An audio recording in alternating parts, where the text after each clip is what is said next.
welcome to episode 2. Today we have a current Sharks player, female Sharks player, and a former SA Springbok player. Welcome, Zinhle. Thanks for coming through. Thank you very much. And to my other presenter, Mo, thanks for joining us here this evening. Always a vibe, you know great. it. It's lekker. Do you want to hit it off? And then we can I'd love to, actually. So, Zinhle, obviously, we're here to ask about your marriage, your teddy bears, and all that. I'm too young for that. I like to think I'm too young for that. Oh, jokes, man. So, we just want to know a little bit more about your career. Where did it start off with rugby? Oh, I started at a very young age. I remember I started joining the Sharks at the age of 18. Yeah, from high school. I've captained the team for 2-3 years. Yeah.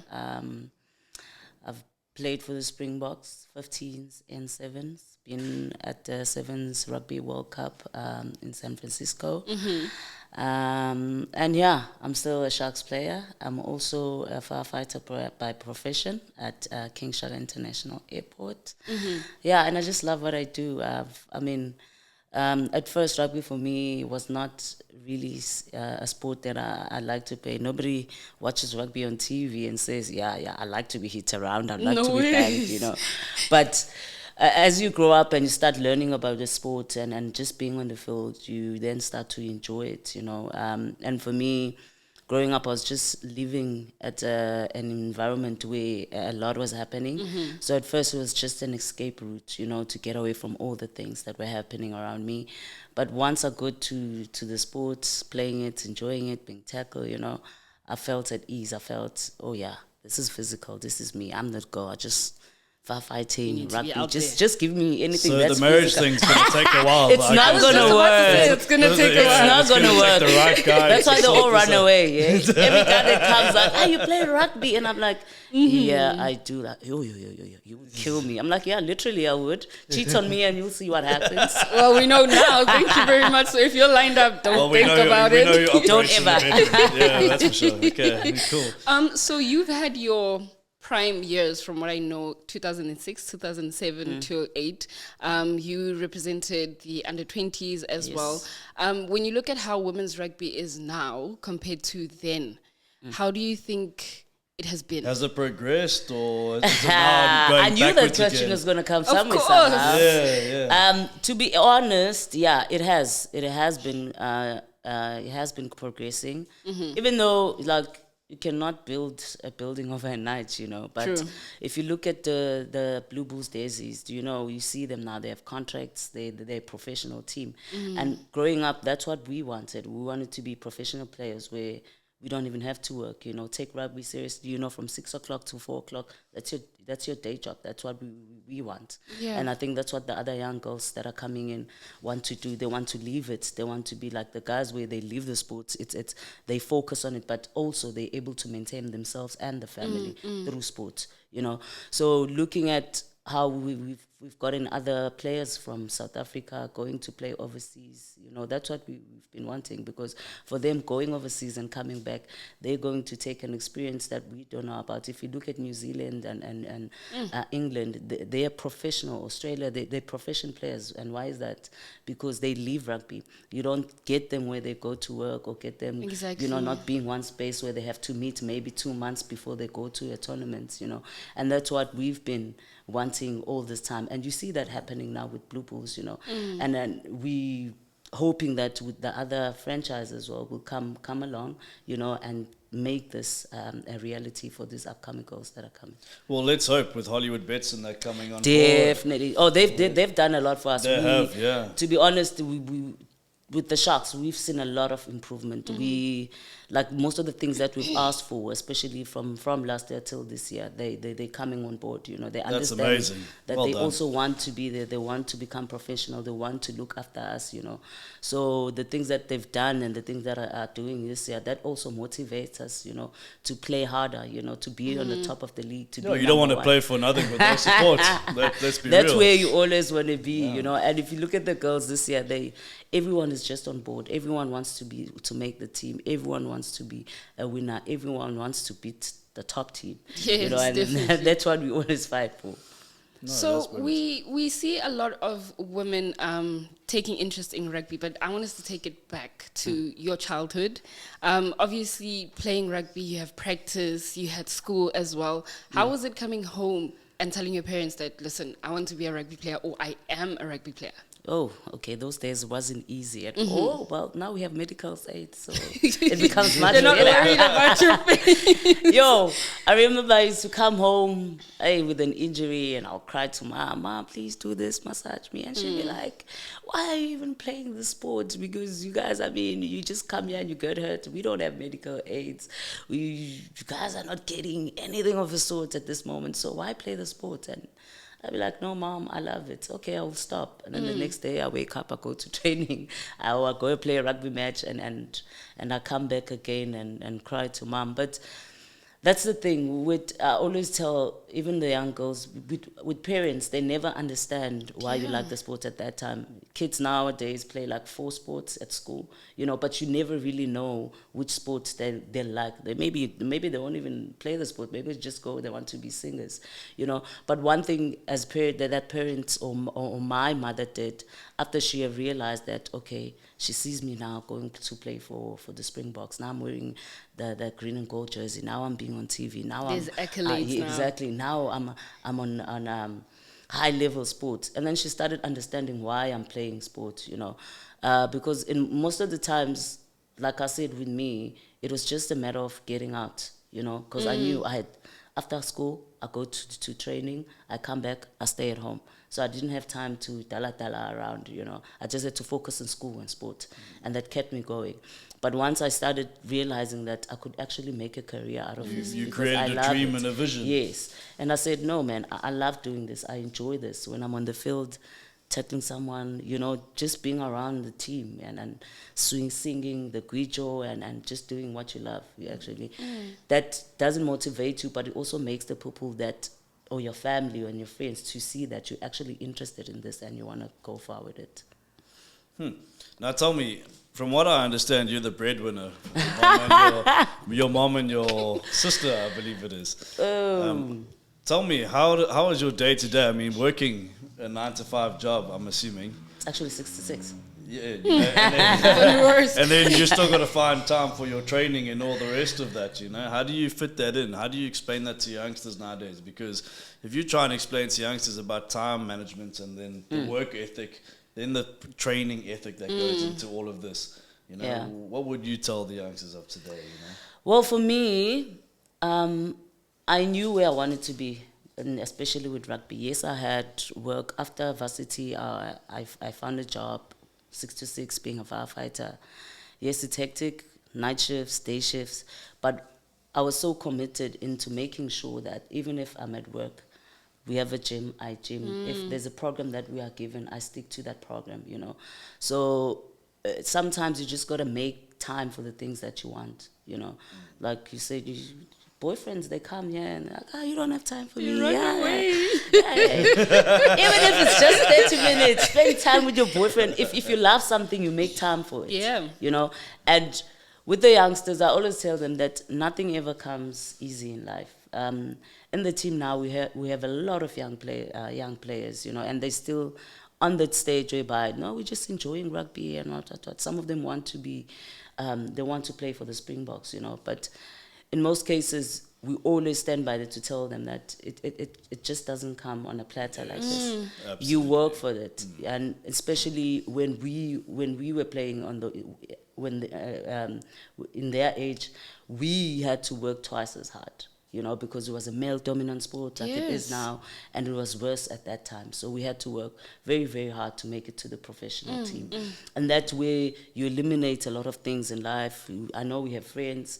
You choose the type of friends that you have. You commit to what you need to do. If you're given a program, if you're a center, you don't know how to pass, your left pass is not as good, that the coaches can do so much, but you are the one who have to put in the work. Yeah, you've got to go home and train, even if it's just a matter of you throwing into a net. Definitely. It's just practice makes perfect at the end of the day. I think I'm going to be taking it back to your childhood a lot, because I think for me, what I do remember is that most of the time in high school back then, when we spoke about sports, when we spoke about rugby, for females it was always touch rugby.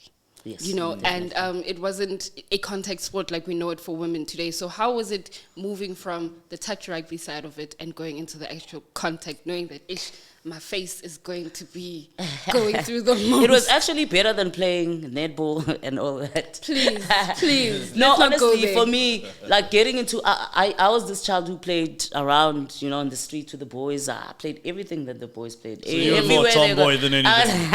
Because I had a lot of cousins, so they played quite a lot of boy stuff. And I was the girl who was in the township who was always there with their cousins and their brothers. And then when I got to high school, I figured, okay, since I've been playing soccer on the streets, I might as well join soccer. But then when I got to school, there was no soccer. They just had netball, and then they had touch rugby. I played touch rugby, I think, for like a year, you know, and then from there they introduced the actual contact sport. And for me to transition from touch to the actual contact, I won't lie, it was very easy because, as I said, growing up rough with boys. Yeah. So it's your thing. as I said, it was something that I fell in love with, you know. And there's things we always say, maybe you choose some of the things in life you choose for yourself to do, but there's things in life that choose you because maybe you're capable. They see that. It's like saying when you're living in this lifetime and then you have plans, but God also has other plans for you. You think this is good for you, you work on that, I and can then agree maybe with God that. just sends you in a direction where He knows that you're gonna succeed in, you know. And I think that's what happened for me, because straight after getting into the actual contact sport, you could never pull me from that. Well, clearly not. I was in it for the long time. I think one thing youngsters don't get in today's society is that, yes, God opens doors for certain individuals, but then a lot of youngsters don't understand that He's going to close doors for certain individuals, and that can be rather upsetting.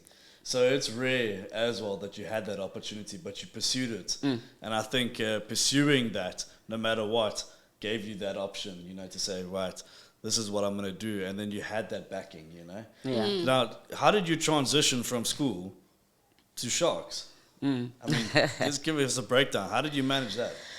That wasn't, I don't like repeating myself, but like I think everything was just laid out for me. Plus my commitment to the things that I wanted in life and where I wanted to be. I sat down and I said, I want it to be this is what I want to do, this is what I want to achieve, but then I had to ask myself, but how do I do that? Yes, you know, how do I do that? Yes, the school, and education is important. I always tell the young girls that you can play sport and you know, and play it for as long as you want, but at the end of the day, there's a time where you're going to retire. Yep. And when you retire, you got to have something that no one can ever take away from you. Your Plan B. Your sports science certificate and whatever, that's something that no one can ever take away from you. So for me, I just knew that I had to study, I had to finish my matric. Straight from matric, I needed to go to varsity. And I could manage that really well, you know, because I know, okay, this is a time that it's allocated for school. When I'm at school. After school, I have practice, and then from practice, I go home. Yeah. When I get home, I need to study, I need to do this and this. As the oldest at home, there's chores that I need to do that, Deputy parent sleep, as well. wake up in the morning, same thing, you know. And if you put your mind into it and like work on whatever that you want, doesn't matter whatever circumstances or challenges that you face, but if you fight for what you want, you always get that. So, Ms. Zinhle, you have a busy schedule. There's training, there's games, there is home that you need to take care of as well. How important is it for you to match up your sporting career, your career as a whole, to your faith? Because when we asked you to sing earlier on, you did mention that you only sing in church with the angels. Yeah. So how important? She loves the South African. I think we're gonna sing. No, I think it's better when I sing with the sing, team. yeah. If the whole team is here, then everyone could hear. Yeah. So how important is your faith in everything that you do? Whoa, faith. I think my mom taught me one of the best things in life, and that was prayer. You know, in life, there's a lot of things that we do and things that we think we can manage on our own. But I know it's like being at camp. You know, when you're at camp and it's a national team, everyone is fighting for the sport. Yep. You know, it's tough. It's tough out there. Sometimes I used to call my mom and cry and say, "Yo, mom, I'm Zinhle, dying." you here." cry? Yes, I do actually, but not now. You know, it's tough out there. And one thing she would tell me, just have hope. Pray if you need to. Stick what you need to do, and then you'll be okay. So family is very, very important to me. My mom and my dad, because I was, my sister, because I was raised by a single parent, and she played both the roles. So I knew that in any challenge that I face, but once I gave her a call and call her, she would definitely comfort me, even though she wasn't really a fan of rugby at first, but she started understanding the love I have, the passion I have for the sport, and then obviously her jumping in to support her daughter would be the best thing she would ever do. I feel the energy in the room just went so very spiritual and deep. So let's jump into your achievements. You know, playing overseas, you scoring the winning try in China. Oh, yes, yes. Oh, that was the best. That was the best. Yo. So how did you, when did it all start? I mean, the last thing I read up on you was like from 2018. You know, that was then. So how did you transition from Sharks? What was the process? And then what was your plan from there? Well, to be honest, 2018, yeah. I think it was 2019 where I just got all out. I got distracted a bit. Not really distraction, but guys, I was so fat. Like I was playing center, but I was big. I was eating everything. No.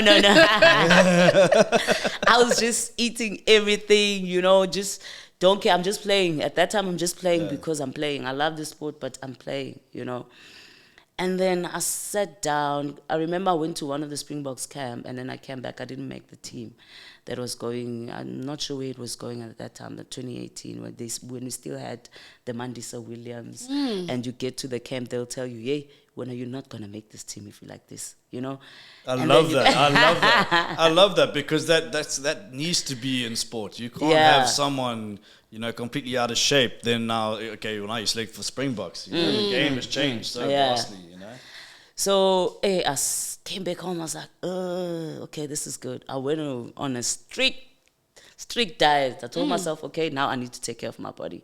For me to be where I want to be, I need to look after myself. I need to maintain myself. I need to train harder and stuff. So we played in the inter-provincial tournaments where we play against the other team, Blue Bulls, Western Province, and them. And then the Springbok coach, actually my first Springbok call-out was the sevens team. Yes. So he then saw me and said, now she's in good shape. Now she's what we wanted. The skill and everything was there, but I was just not ready, in terms of body-wise and commitment and stuff. But once we were playing the IPL, then they started seeing that, okay, I've made a huge impact in myself. I've changed. I'm playing hard. I'm working hard. Everything was just on par. So I got a call-up from the sevens coach, and then I went to the Springbok sevens team. We trained. That's nothing compared to how we were training at provincial level. When you go up, then it becomes a totally different aspect. How you train, it's a full day where you just need to commit yourself and work. It's like a day-to-day job from 6 to 4. You're just literally running on the field, And I knew that, okay, I needed to bring my mind and put my mind to that situation and try and work it from there, adapt to the situation and try and be able to maintain it, So I think, we went to them. We played a lot of tournaments, Hong Kong, Australia.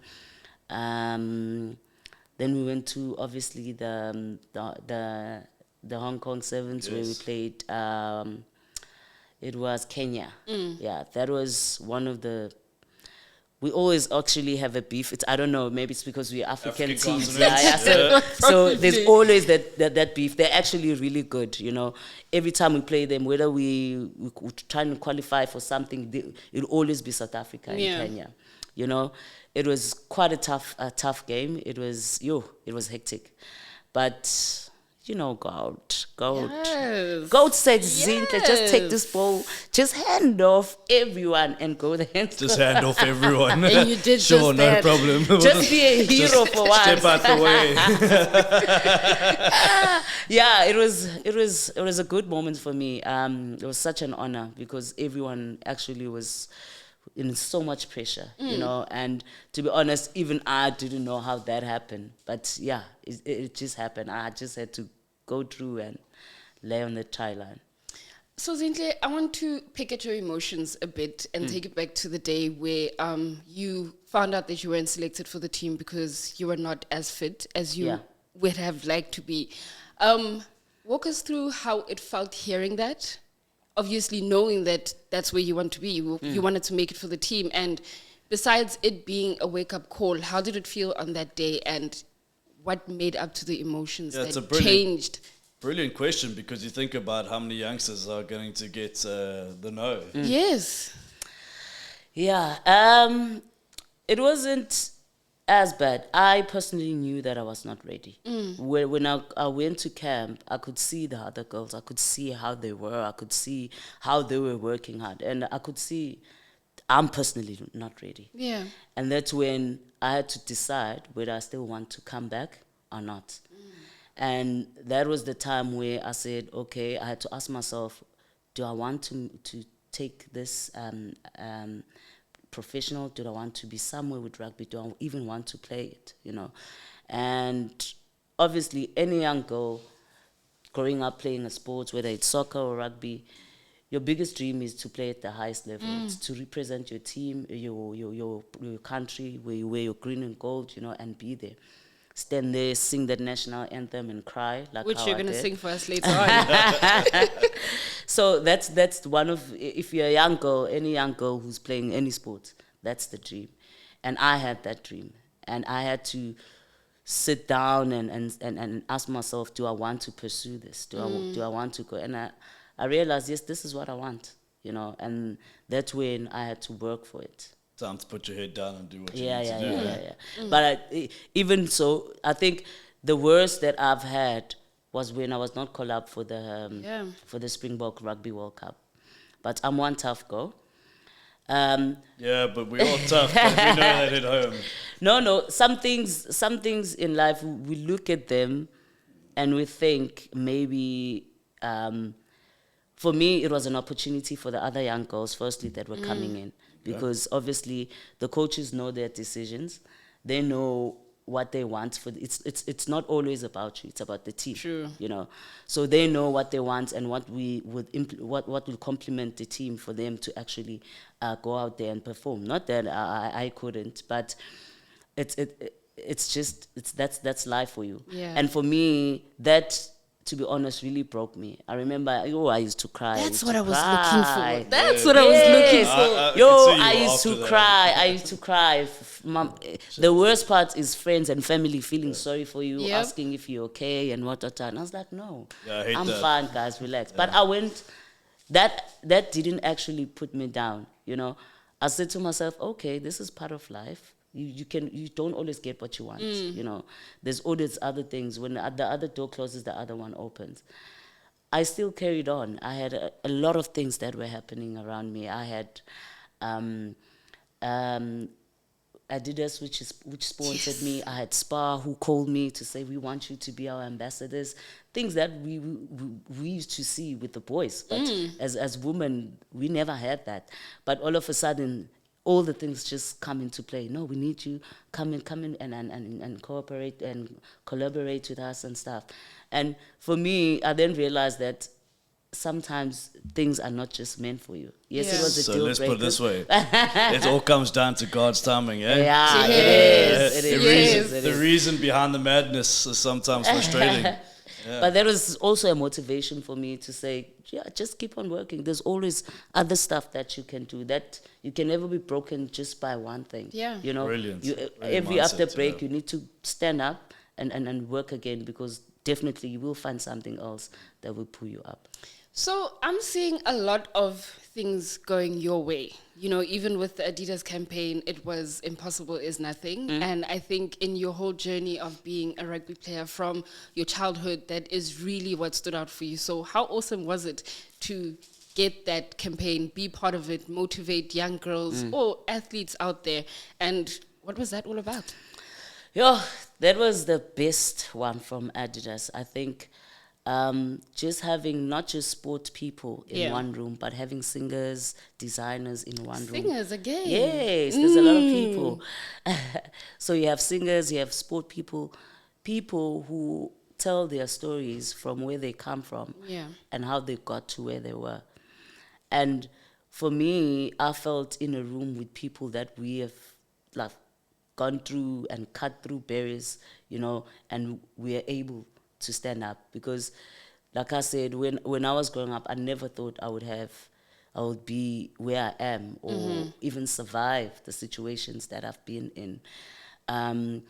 But looking at where I am now and the things that I've done, not only for me, for my family, you know, you can truly say that impossible is nothing, you know, because at times we need, as a person, I would have given up everything when I was growing up. My mom was working as a domestic worker.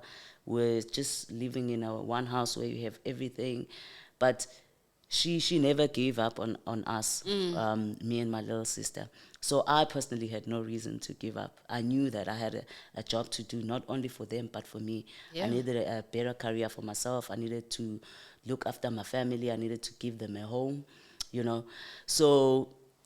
Man, God gave you a hard calling. Big time. It's absolutely Big time. It's absolutely phenomenal to hear that type of story. You know, coming from that background. I mean, gee, man, that's amazing. Yeah.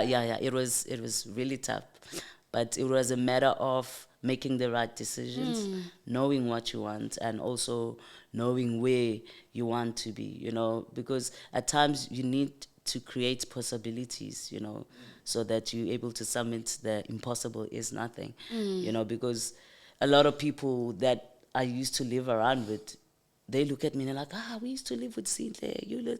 Even young girls, they look at me now and they think, Zinhle is all this cute and stuff. She has everything. But once I start sitting down and telling them the story, it is a whole different angle. Really? And I'm like, yeah. So I always tell people that it doesn't matter where you come from. It doesn't matter what circumstances you face at home. You know, you can always turn your scars into stars, but that will mean that you as a person... Scars into stars. But that will then mean that you as a person will need to go out there, work hard, commit yourself to get there, because it won't just happen. You have to create the opportunities for yourself. Let's jump into this opportunity thing with women's sports, because I mean, I've been involved with different boards across SASCOC, you know, for different sports, and the women's sports always seems to be the one hit hardest. Ooh. All right, let's just focus on. I'm getting them all. So sorry. Exactly. So heartfelt, shame. But okay, let's get real. Now, what's the best thing, in your opinion, that we could change as a sporting, you know, union to incentivize more women to participate in sports? Well, in rugby, let's just focus on rugby. Oh, well, with the Sharks, they're starting to do that now. We play in Western Province on Friday, and we're playing on our main field, and we are being televised on Super Sport Channel 211. So that's where it should start. In those days, we used to play a game, but nobody really knew. Yeah. It's like Banyana. Remember, they went to play. It was, Banyana, World Cup, this. They go there, they perform. But after that, everything just shut down. Now, nobody's talking about Banyana. It was just only for that half. You know, the Springbok women go to a World Cup, but there was no build-up to them, like how the boys get the build-up. Everyone knows that, okay, the Springboks are going for a World Cup. Whatever, you see it everywhere. But then with the women, they don't get that much attention. They don't get to be broadcast. They don't get to be... Yeah. So I think in the best thing is to do is to give women the same publicity as the men get. Because even if, let's say for a young girl who's living at Qumbu or wherever, they want to join rugby, but nobody knows about rugby. Yes. They see you walking, you play for the Sharks. Oh, really? I'm like, okay. Yeah, rugby's not exactly a massive sport in the African culture, is it? I mean, I don't know so much. You need to educate me. But as far as I've always known, it's always been netball and hockey and soccer, you know? So rugby for a lot of girls coming out of townships and that's a whole different world. Yeah, it is. It is. That's why I say it's we have to be the ones who take rugby to the community. They have to see it to want to play it. It has to be shown. It has to be shown on TV. It has to be publicized. People have to know about it for them to actually, for the young girls to want to join, and also for the communities to actually want to say, oh wow, there's a Sharks team, a women's team, there's a Springbok women's team. We'd like to know more about them, you know. But I think that has not been done enough to get out there and attract the people's attention, attract the young girls who would actually want to come and play. Yeah, I think we can definitely do that. I mean, that's what we're trying to achieve through Sports Shack. And that's why we're doing this thing more and more. I mean, you know, we need to have the Sharks ladies on the Sharks website. You know, things like basic things like that. So when people go to these things, they can actually see the history, see the players. I mean, there's nothing worse than going to websites and they don't have that information. You know, the history. You know, you want to go and see and learn about the players. Oh, I love this player. I want to be like her one someday, you know. But if that's not there, or we don't then do we this can't type achieve of thing, that. Yeah, you can never achieve that. Yeah, it's also like we get the ladies getting so excited, like how now the Sharks have actually put the women into their Instagram page. Now we know when we're playing, they see themselves, especially the young ladies. They see, oh, there's my name, I'm here, we're on the Sharks page. Everyone gets too excited. Everybody wants to perform. Now they want to perform. They know that they're there. Everyone is seeing them. So they need to fight for the sport. They need to work hard for them to actually get the attention that they need. And also for the Sharks to actually come and help them. It's not only about the Sharks coming to help us, but it's also about us as the ladies team as well, working so hard for them to get that attention, to see, look, we're working if you're not hard. performing, it doesn't really go anywhere. You see. So those are the things that get us want to work hard as well. So Zinhle, we're talking a lot more about exposure when it comes to media, and we know that now we're in a digital age, so everything is like, if I don't see it on Instagram or on TV or in an article, then it's very hard to get through to you and know you. So if you were to speak to the biggest media house today, what would you say to them in order to get women's rugby, since we are chatting about rugby today?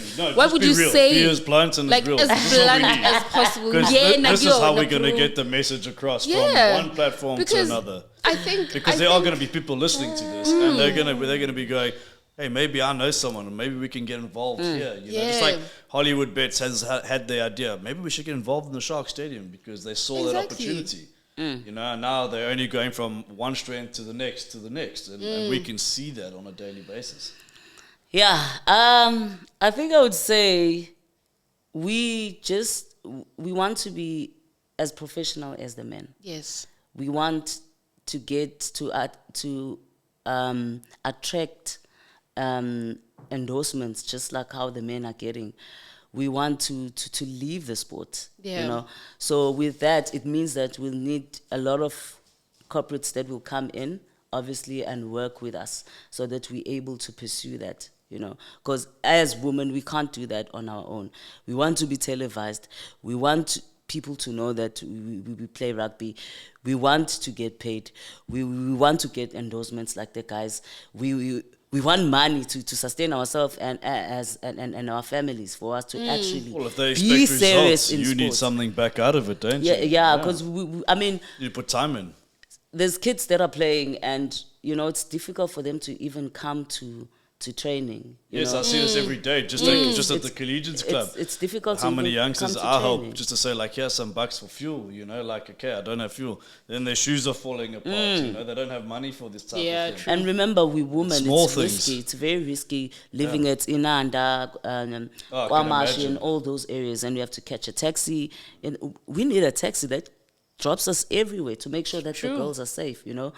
those are the things that we need, because as we women, firstly a woman, it's 6 o'clock in our Zulu culture. By 6 o'clock as a woman, you should supposed to be be home. Exactly, cooking, washing your uniform for the next day. Yeah. Where are you? You are at training. How are you getting to training? You're taking a taxi, going to training. How are you coming back at 9 o'clock, 8 o'clock at night? You still have to jump off at the bus stop and walk all the way, and that's, as much as it's not safe, but it's also not a good thing for us. Yeah. Because we want to come to training, but we have all these issues that we're trying to fight against. So how do we get our white women into the kitchens and home by 6 o'clock?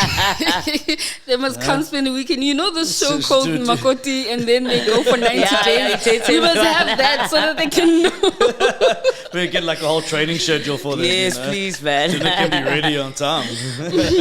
So on the note then, Zinhle, of some of our players not being able to make it to training, I just want to then go straight for how important is it, especially with women in sport, how important is it to get endorsement deals that also make sure that our female hygiene is taken care of, because I see we have Babalalacha, she has a vending machine for sanitary towels for the ladies, because it's something that we go through every month. We need it. So it's not a taboo anymore to speak about it. And it's something that we need to focus on, because sometimes we have ladies and who we aren't... get condoms for free, eh? Exactly. Imagine.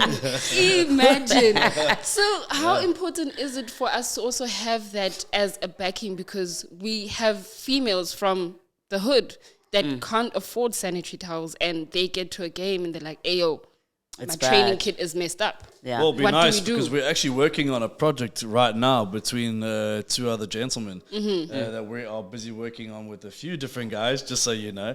And it'd be nice to have a face like yourself on the platform with us behind that. Great. Impossible is nothing. Yeah. So I'm very much like yourself, very driven and very much a go-getter. Make things happen where there is nothing, no matter what. I just go. And this idea popped in, it was about a week ago. And now that you mention it, we're busy designing the entire box where people can come in, donate, and then individuals can go and help themselves. And this is going across all government schools and different areas across the country. Yeah, I think I worked with Ubabalalacha. She is such a beautiful soul. I think I actually work with them on that vending machines for the pets thing. And when they asked me to be part of that, I was so happy, because honestly, getting into a sport or going to school, for example, and you're a young girl and you don't have pets, and then you're out there. Some of them don't even go to school if they know they're on it. Because they're afraid they get laughed at. Some of them don't know about it to that extent. And for them to take that initiative and say, no, man, let's do this. The guys get pet, condoms for free. So why can't we as women get pads for free? Because I think that's really important for a young girl to actually, even if they know that they're on their periods, but they still come to training, they feel comfortable. But if you're living in a bad environment, or you're living in a home where your parents cannot afford that, and then you come to training and you're uncomfortable. We in our age, we used to use even towels. Our mothers used to use towels, or you just roll a tissue, even a paper somewhere. So I think that was a very, very good step that they took there to help these young girls. And in terms of the endorsements, that's a big motivator. I would say that personally. I personally never thought I would be endorsed by Adidas. That's one of the big brands in it. It is, especially in sports. It is. It's one of the big brands, and if you look at it, for me, when I got that, people were like, how good you Adidas. So it's all about, for them, it was all about, oh, you're wearing this brand, it's a big brand, it's nice. And I told them that for me, yes, it's about wearing it, but it's also about taking it to the community where the girls are, to say, look, you can get this, but what do you have to do? Put in the work. Exactly. You get everything. There's nothing that you can work towards that you want so badly, but you cannot get without having to work hard. And I went to in a situation where I remember it was a youth month during June, last day of the year before that. And I told Adidas, I think I was talking to Howie Khan, like Howie, it was actually during the lockdown. Yeah. And I said to Howie, who's in charge of the Adidas athletes, I'm worried about these kids because it's lockdown. As soon as it gets over, because they were sitting and they won't have anything to do. So I know I want to go to the rural areas where I don't want to be in the city. In the city, you have everything that's here. You have every rugby fields and stuff. But if you go there, at Newcastle and them, those girls don't have all of that, you know. Yeah. So I want to go there. I want to please kindly give me boots. I want to go there during this time when it's lockdown, to give them these boots and tell them, listen, I want you guys to work. These boots, yes, they're nice, but they're not for you to just have them and sit at home. I'm here because I want you guys to work so that when the lockdown is over, you guys are ready for them. Yeah. And I did that. I went there giving That's the amazing. boots and everything, and it was a success. So hence why I'm saying it's not always about you and wearing the brand, but it's about sharing that, taking that to a place where people would be encouraged, the young girls, even women, you know, because there's also other women who just, I get a lot of, even the guys on Instagram, every time I post, some of them say, hey, I didn't feel like going to gym today, but I just saw the post. Listen, I'm moving now. You know, just that little bit of motivation, and it doesn't take a person to be anybody else. I'm just the person that I am. I'm crazy. I don't like being serious. I always just want to joke around. Even on Instagram, people will be like, "Do you ever get upset? Do you ever?" You know, and I'll be like, yeah, I do, but you'll never see that. But the person that I'm upset with will see that. You know, so sometimes social media is about encouraging people as well. You know, the things you do, just being yourself on social media, posting the things you do, what you do daily, at work. People get motivated by that, and they say, oh, I'm waking up. I want to go to gym. I want to be like Zinhle. I want to do this. Okay, so you're a firefighter, right? While firefighting, Why is it hot here? It's hot. no comments. Yeah, firefighting. Honestly, like I said before, all my pads, it was never something that I sat down and said, no, this is what I want to do. After finishing, I did sport management at DUT. So after finishing DUT, I remember I was working at Virgin Active when they still had the workshop as a fitness instructor. Like, I worked 4 hours. I had those little small anyanya shift where you open the gym from 4 to, you know, or later in the evening. So I then realized that, okay, I couldn't find any sport-related job. They're just not there. Nothing, They were just not there. You tried, but you couldn't find anything. So I was like, okay, so now this is just not about me working. It's about me having to look after the family. Yeah. Because I need to. Okay.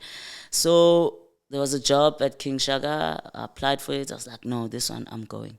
I applied for it. I got there. Before after doing those physical tests, I got a call. Hey, everyone knows that you guys are coming. It was me and one of my friends, Kuhle. Everybody knows that you guys are coming. They say there's this big rugby players that are coming, tough girls. I'm like, how? You know, I knew I had to kill everything. I needed to, for me to get this job, I needed to make sure that I work and pass it. So I passed the whole test. We got called. You get there, you go for a 6-month training where you learn, you put under pressure, you put in a room, they burn the rooms. Smoke the room out. And stuff and everything. That's what they actually do. Yes, and then you find your way out. Yeah, it's completely pitch black and they smoke it No out. way. You got your kits You on, get your in the mask on, and you buildings. got to Yes. navigate. That's what they do. So during that training for those 6 months, again, I was like, wow, okay, this is what I love. And then I got to scenes where MVAs, and I was like, okay. So basically, this is not just firefighting. This is actually about saving lives. And I personally love people. I love being around people. I love fun. I love being happy, you know. So for me, then it's, as time went, it then became like, okay, it's not just a job. Yes, it's a job. I get paid for it. But when you are a firefighter, you gotta love it. To go into a fire when everyone else is coming down, because oh boy, when those bells ring and there's smoke in the room and you running up and everyone is going, that's also for us. Maybe we make it look easy, but you also get like, oh gosh, the heart starts going, today? everything starts going. What's gonna happen today? You leave your house in the morning, you leave your family, you don't know if you're gonna come back or not. You know, so I fell in love with that. I was like, okay. You get into an MVA, the first person, if a person sees a firefighter, they know I'm here to be safe. You give them hope. Even if they were crying, what's with that, please help. But as soon as you get there, they calm down because they know there's someone to save me. So for me, it was then something that was inside, just like rugby. It was something I loved doing. It was something that I enjoyed doing. I know I've set this tone at work where when the bells drop, they go so heavy. You just go crazy because you don't know what's going to happen now. Yeah. But like I've learned to calm myself. Like every time they go, whee! And I'm like, yes, this is what we're here for. And I run to the vehicle. That moment, it's not because I'm really like happy. This is what. But I'm trying to calm myself down, you know. Yes. Because we also go under so much pressure. And for me, whilst I was in the process of training and firefighting, and I got to work, and I realized how much rugby and firefighting were so close. So how you much did they your were own similar. training at work as well. Yes, because remember, with firefighting, firstly, you never go on a fire alone. You always have to have a partner. If you look at rugby, it's a team sport. Yep. For us to score a try, scrum half, the forwards needs to do the job, straight to the scrum half centers, get the balls to the wings, we score. So it's about a team. We work together as a team, we achieve that. As firefighting, we go together on a scene, you always be with your partner. When you come out, your partner has to be there. Rugby, you win, you lose, you don't win alone. It's always about the team. And I just loved how I was able to get these two things that meant so much to me, but also being able to execute the passion and the love that I have for them. That's amazing. Now, you're only 28, so where to from here? I mean, your career is not... I'm young. Am I very young? Yes, I'm 28. I mean, you've got years ahead of you, technically. I mean, most guys retire in their 30s, you know, some of the gentlemen, you know, and some of the ladies. So where to from here? Oh, there's quite a lot. Obviously, you grow up, you get old, you cannot play rugby. Okay, what is your old? Because you're 28, you're not old.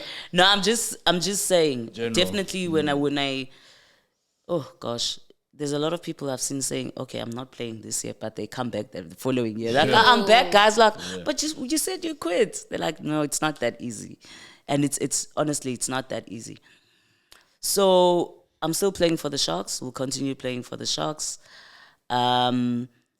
I love the work that I do, but one of my biggest dream has always been to work with the young girls. Oh, by the way, I'm also the head coach for the under-18 Sharks team, which is going to our youth week just soon next week. Okay, so amazing, for me, it's nice. always about bringing back, you know, sharing Absolutely. the experience. If you give, it will come back. Always. Exactly. Always. So it's always about sharing the experience, motivating those young girls. And one of the biggest dreams that I still have, even when I stop playing rugby, I would just like to have a center where I teach young girls from a very young age, you know, the skills of rugby, how rugby is played. Let them feel the ball, like how, you know, with the boys, it's always easy. By the time a young 6-year-old boy already. So yeah, I get that. Yeah, 100%. So it's like with me, I've thought about this. I was like, imagine if I had, at the age of maybe 10 or 11, started playing rugby from there, you know, getting used to the ball, getting the skill that I wanted. By the time I get to 15, 16, I'm already You're there. a professional. I can do all of that. Yes. But we never got that at our age. We started this. We have ladies that are starting playing rugby at age of 18. And it's difficult for them to start teaching them all the basic skills that they need to have. But if I personally could have a place where I know that, okay, I teach these young girls, ages from 6 going down up, by the time they have the under 16s, the under 18, they already know all the basic and the sentiments of how rugby is played and how you can get up with it, you know.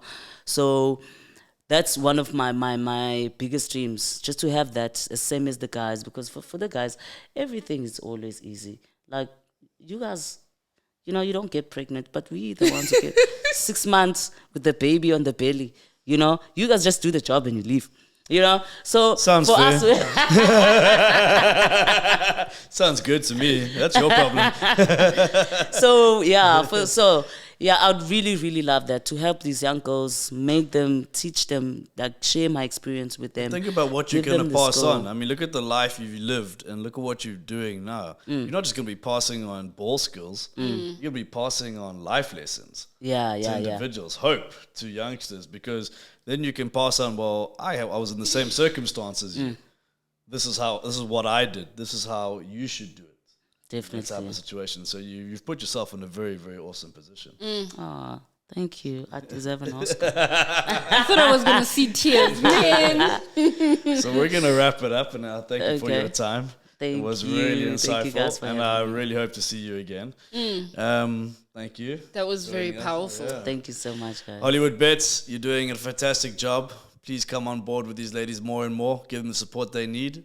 And we look forward to seeing you guys on the field. Thank you for joining us We today. appreciate you guys. We We are here for appreciate her. you.